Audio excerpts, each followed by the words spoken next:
Market માસ્ટર્સમાં આપનું સ્વાગત છે ને માર્કેટ માસ્ટર્સમાં આજે આપણે વાતચીત કરીશું એએસકે હેજ સોલ્યુશન્સના સીઈઓ વૈભવ સંઘવી અને ઓફકોર્સ હું છું પ્રીતિ દલાલ.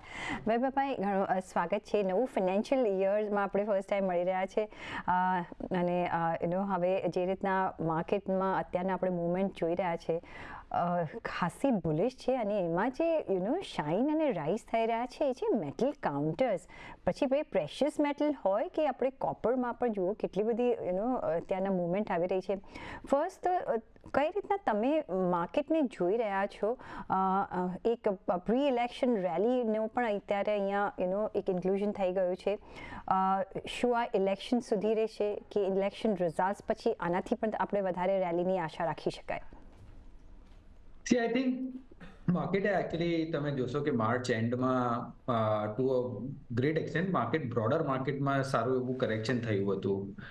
એમાં ઘણા બધા રીઝન્સ આપણે એટ્રીબ્યુટ કરી શકીએ, ખાસ કરીને માર્ચ એન્ડિંગ ફિનોમિનન અને ટિપિકલી લિક્વિડિટી ટાઈટ હોય તો એડવાન્સ ટેક્સ પેમેન્ટ્સ ને એ બધી લિક્વિડિટીના કારણે I think market was little kind of સબડ્યુડ.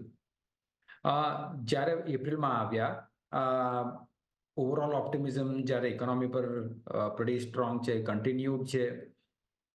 Domestic mutual ફંડ્સમાં ફ્લોઝ કન્ટિન્યુડ છે.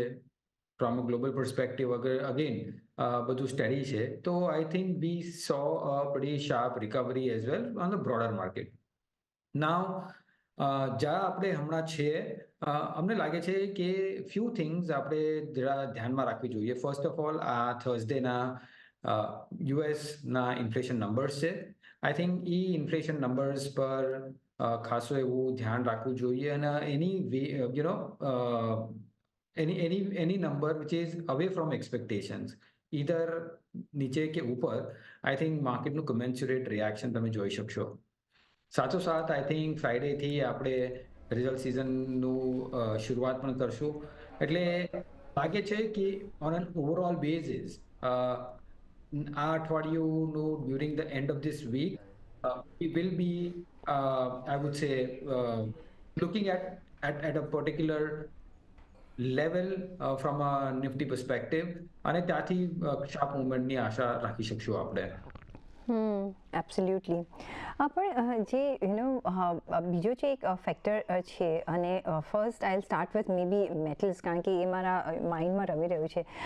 કારણ કે જે રીતના અત્યારના આપણે મૂવમેન્ટ જોઈ રહ્યા છીએ, gold all time high, silver is moving અને કોપર ઇઝ અત્યારના કઈ રીતના શાઇન થઈ રહ્યું છે. તો આખું મેટલ સેક્ટરમાં આપણે એક જોશ જોઈ રહ્યા છે. રીઝન બિંગ કે ઓફકોર્સ આપણે યુએસના અને જો ચાઇનાના મેન્યુફેક્ચરિંગ ડેટાઝ હોય અને અહીંયાથી ઘણો બધો સપોર્ટ મળી રહ્યો છે. જાપાનની ઇકોનોમી રિવાઇવ થઈ રહી છે અને જે ચાઇનાએ જે પણ ત્યાં મેજર્સ કર્યા છે એ કામ કરતાં આપણે જોઈ રહ્યા છે.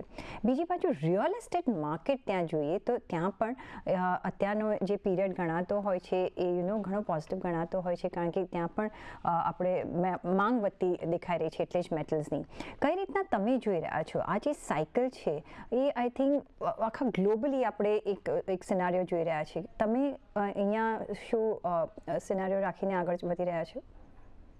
આઈ થિંક જેમ પ્રીતિ તમે કહ્યું, I think from a China perspective ને of course there is good amount of activity. તમારા આઈએસએમ અને પીએમઆઈઝ એકચ્યુઅલી ઇન્ક્રીઝ થઈ રહ્યા છે, બેટર થઈ રહ્યા છે અને એ ઘણા વખત પછી થઈ રહ્યું છે. તો એક ઓપ્ટિમિઝમ છે અને એના કારણે આપણે મેટલ્સ અને માઇનિંગ સ્પેસમાં ઓવરઓલ બેઝિસ આપણે સ્ટોક પ્રાઇસીસમાં એનું રિએક્શન જોઈ રહ્યા છે. હાવેવર અગર તમે બેઝ મેટલ પ્રાઇસ સમજો સ્ટીલનું પ્રાઇસ ગણો કે એના raw materials like iron ore price ગણો કે એવું બધું ગણશો તો I think it's they are still at a subdued level. Of course copper અને એલ્યુમિનિયમ બે એવા છે જે આઈ થિંક અને ઇનફેક્ટ પ્રેશિયસ મેટલમાં પ્લેટિનમ અને ગોલ્ડને હિસાબથી ઇન્ક્રીઝ થયા છે.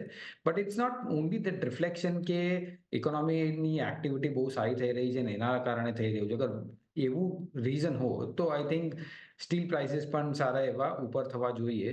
કારણ કે અગર તમે જોશો કે યુએસમાં પણ capacity utilization on steel plants બહુ હાઈ લેવલ પર જઈ રહ્યા છે.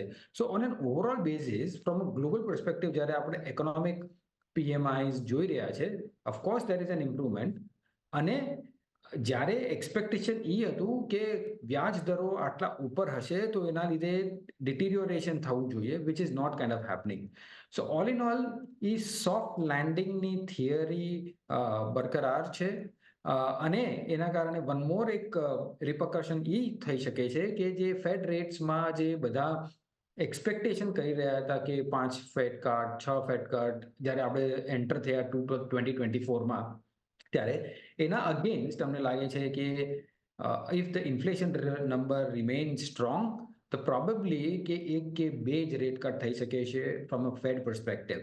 સો એ એક હજુ ધ્યાનમાં રાખવું જોઈએ જેના લીધે થોડુંક ટર્બ્યુલન્સ પ્રોબેબલી આવી શકે છે. But all in all global economy is on an improvement path or lesser deterioration path.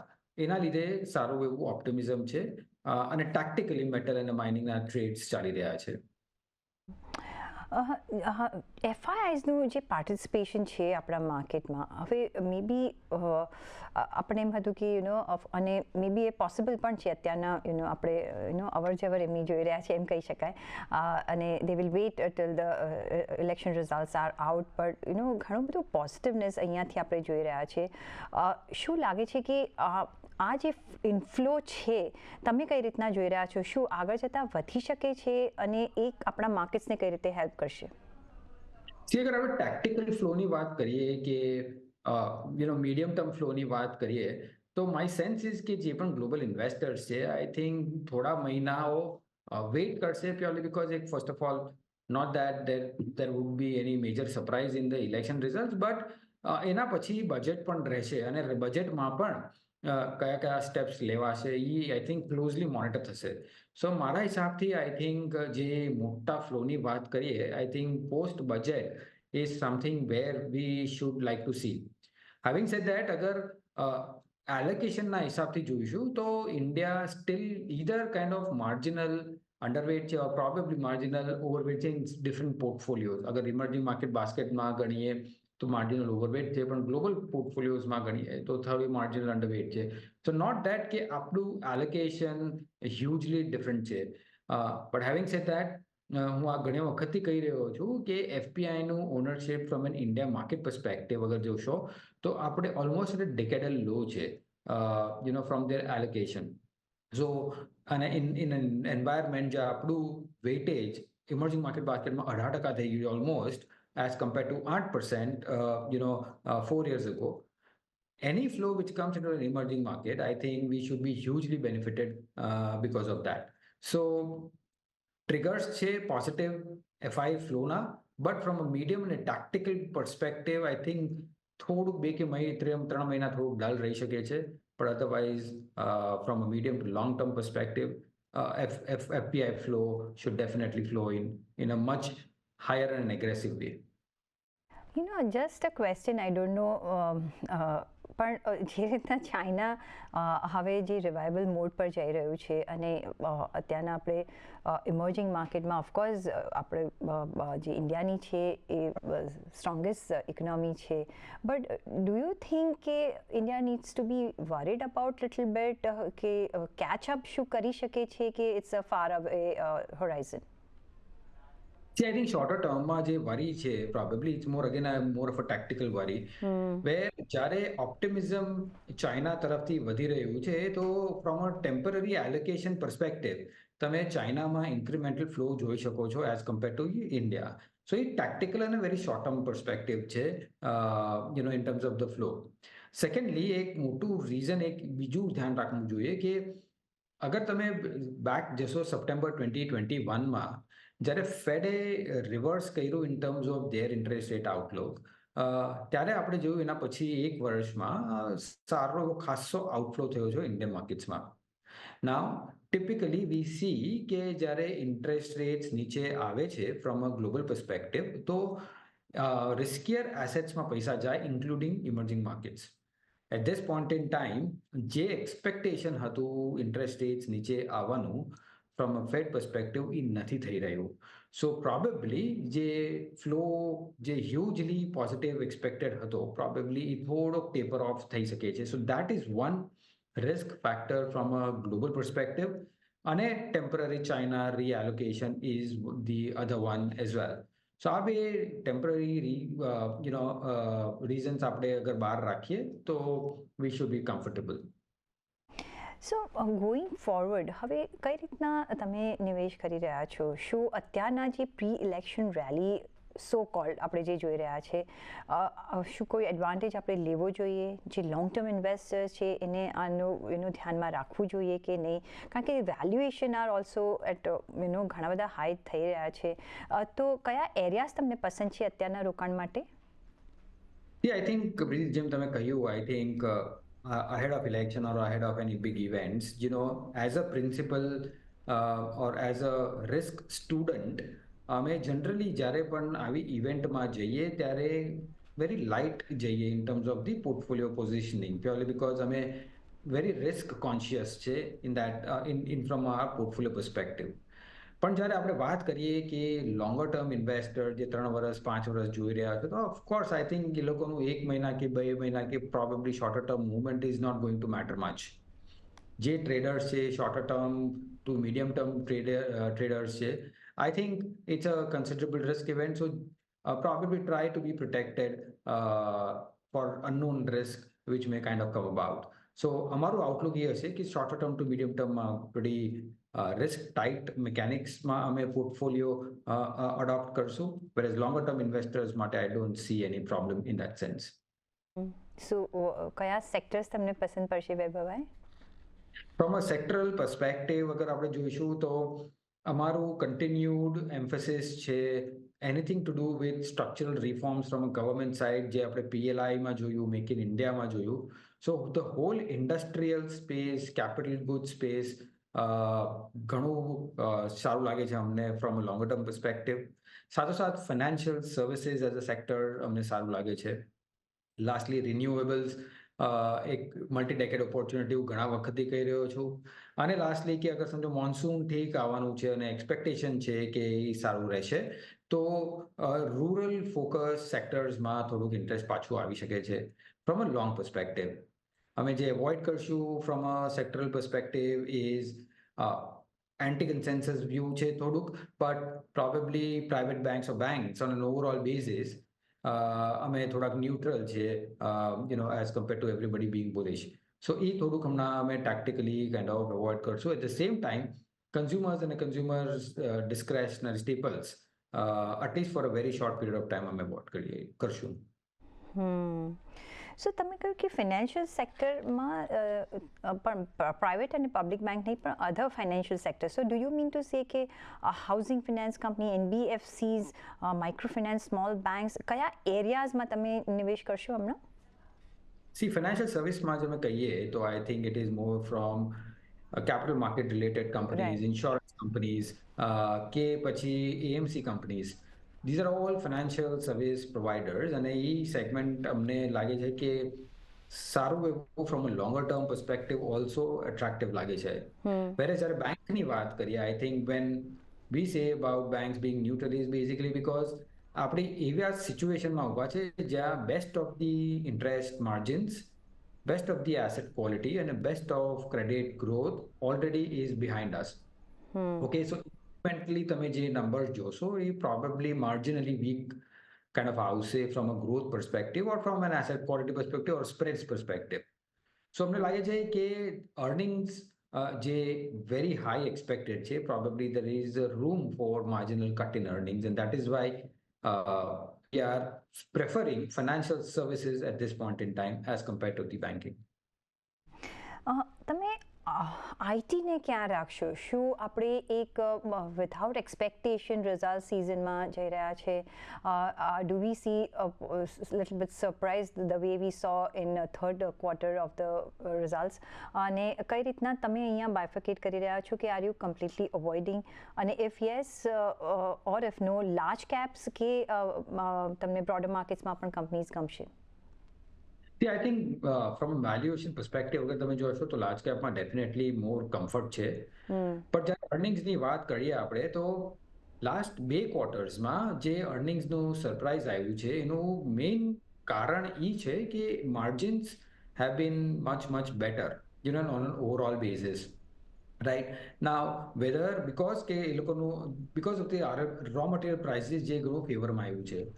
Now going forward અમને લાગે છે કે જે માર્જિન tailwinds જે હતું one it starts to taper off a little bit કારણ કે commodity prices થોડા ઉપર જઈ રહ્યા છે.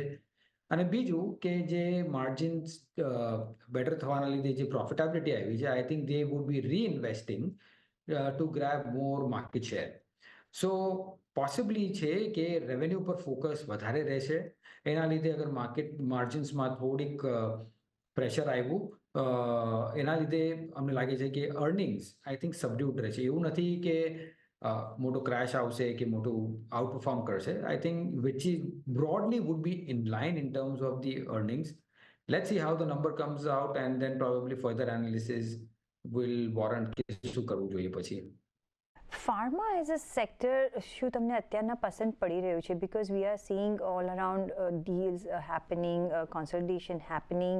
અહીંયા આપણે ઘણું બધું હવે ઇન્ડિયાથી હવે એક હબ બની રહ્યો છે. પણ એમાં કયા વર્ટિકલ્સ તમને પસંદ છે? કારણ કે હેલ્થ કેર જુઓ, અહીંયા પણ આપણે એક સારી એવી મૂવમેન્ટ જોઈ રહ્યા છે. એપીઆઈ હોય, મેન્યુફેક્ચરિંગ હોય, ડાયગ્નોસ્ટિક કંપનીઝ હોય. શું હવે આ તમે એક ફોરફ્રન્ટ પર આપણે આ સેક્ટરને જોઈ શકીએ? See, I think from a healthcare sector, જ્યારે આપણે વાત કરીએ તો let's divide into pharmaceuticals, healthcare companies, and lifestyle, life science, lifestyle companies within the healthcare as well. And healthcare, I think from a secular perspective, I think consumer demand તરીકે હું જોઉં છું તો it is going to remain strong. Of course, consolidation in the industry ઘણું help કરશે એનું margin profile improve કરવા માટે. બીજું કે from a pharmaceutical companies perspective અગર જોશું તો US generic pricing I think have been pretty strong અને few opportunities from a drugs perspective like a Revlimid એ ઘણું સારું એવું tailwind આપી રહ્યું છે in terms of the profitability. So અમને લાગે છે કે at least pharmaceutical companies from a quarter or two perspective એના results pretty decent આવવા જોઈએ. At the same time, healthcare perspective as well, I think results should be, fairly okay.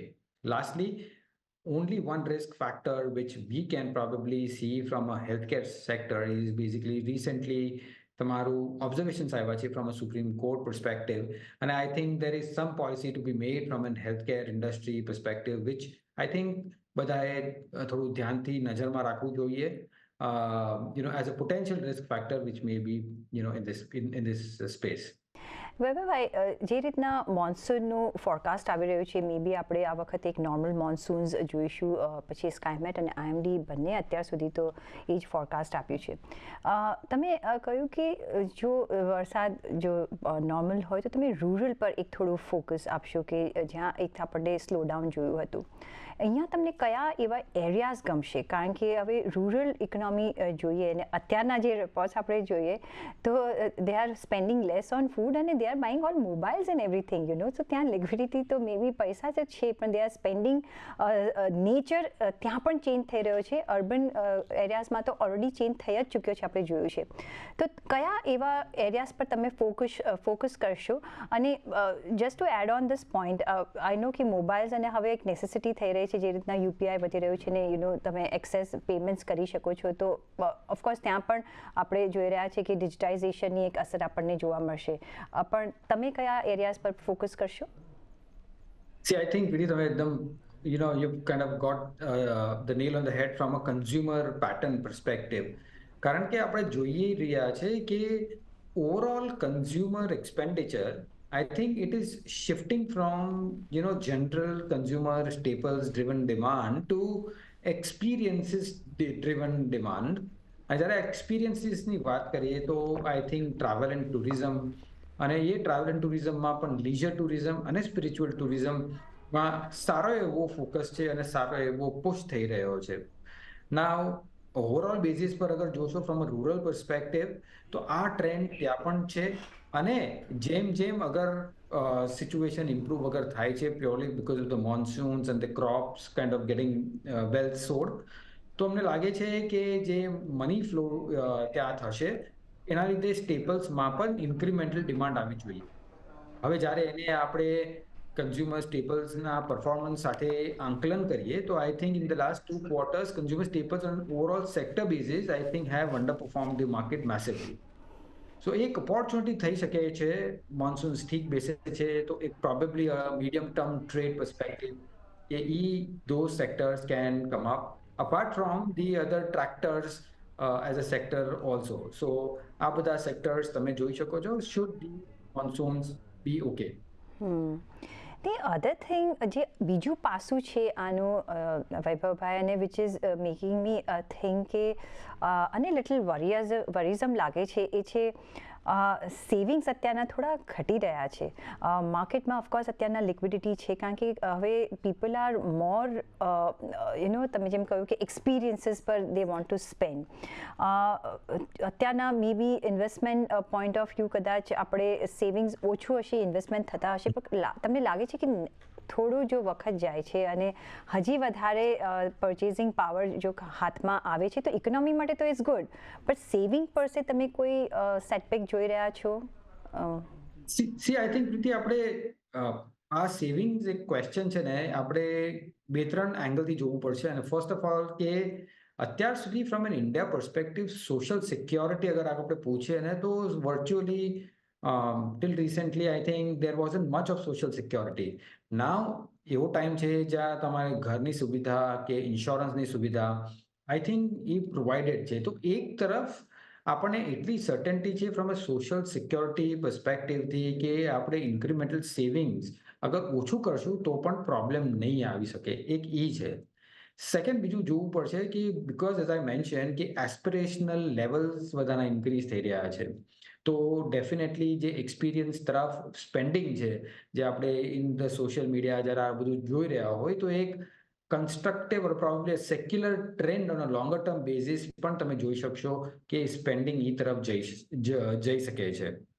Now lastly જેમ income levels kind of વધી રહ્યા છે on an overall basis, અને બીજું કે અગર આ તમે આંકડાઓ ફ્રોમ અ ગ્લોબલ પર્સપેક્ટિવથી પણ તમે જોશો કે કમ્પેર કરશો કે હાઉસહોલ્ડ સેવિંગ્સ કેટલું છે અને લેવરેજ રેશિયોઝ કેટલા છે, I think we are still far away from those kind of leverage ratios.